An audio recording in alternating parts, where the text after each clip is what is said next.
Mike Rizzitiello, College Place City Administrator, here at the Groundsville Wastewater Treatment Plant and also at the future location of Reservoir number 4. So you may have heard about this at previous city council meetings, utility commission, and other advisory boards. So the need for this is that while our overarching system has about a 2 million gallon storage capacity to it, we do have a deficiency of about 600,000 gallons of storage, where we need 600,000 gallons. So we need another water tower. Our existing storage, the main steel tank that everyone sees in the center of town, that's from the 1940s. That has about 500,000 gallons. And then there's 2 steel tanks at Whitman and Maple, and those were built in the early 2000s, and then those take the remainder. So this new tank, we have been fundraising for it via a variety of grants. The engineering on it, JUB Engineers is completing that. Engineering will be done by the end of 2024, and it'll be going to a SEPA notification process.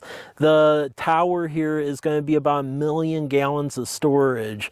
Why we decided to put on a grounds treatment plant is we have a natural bluff here, so that allows us to have a little bit of a shorter tower, because in order for all these water storage tanks to work, it actually has to be held at the same elevation, because if you don't do that, then there's additional pumping costs, additional height, which ends up costing additional money. Even with this prime location, the construction cost on this continues to escalate over time. When we were originally planning for this back in 17, we thought it was going to be roughly about $8 million. The last engineer's estimate has been just shy of about 18 million. So it continues to escalate. As it stands right now, we have a $10 million financing package from the state of Washington Department of Health, their drinking water program.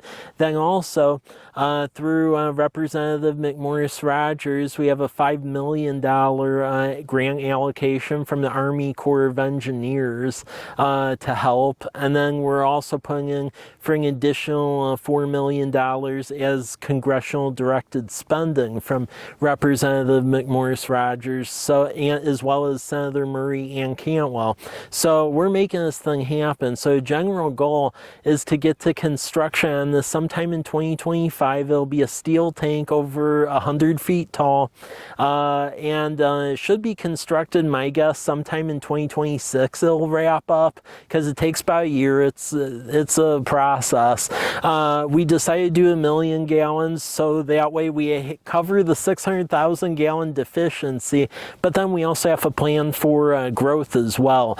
Because like, for example, City of Pasco, the 2 storage tanks they have over on Road 68, that's why there's 2 of them. They tried to skate by with the 1 tank and realized they needed more storage and had to come back. And as I said, just in the years we've been planning for this, you've had costs about double. So if we don't get this right, you're going to have ever escalating costs. So it's key that we get it right. So it'll provide storage to the entire system, and then it'll also help the new growth areas across from the high school, so the Stone Creek area, and then also Martin Airfield. And then it also allows additional opportunities for like internet and phone companies to put antennas and stuff on it as well, which will also improve internet coverage in the area.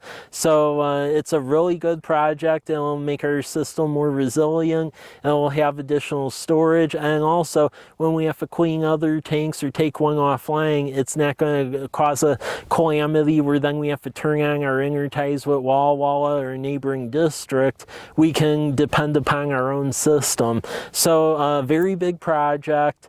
We'll update as we have more information at cpwa.us, the resident and project page for Reservoir number 4. And then there'll be more information on that. And then also accompanying projects that directly tie to this, because at the end of Southwest Teal, we're also building another drinking water well, because the 2 wells we've been working on all these years, those were replaced 2 failing wells. So even though we've been talking about them for years and years, it's not like we added another withdrawal source. Meanwhile, our population has grown.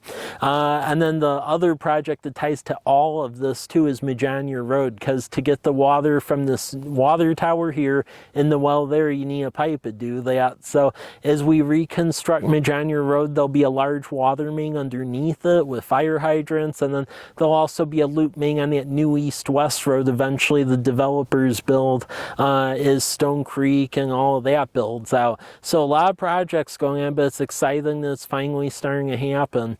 So we'll update you as additional information arrives. Thank you.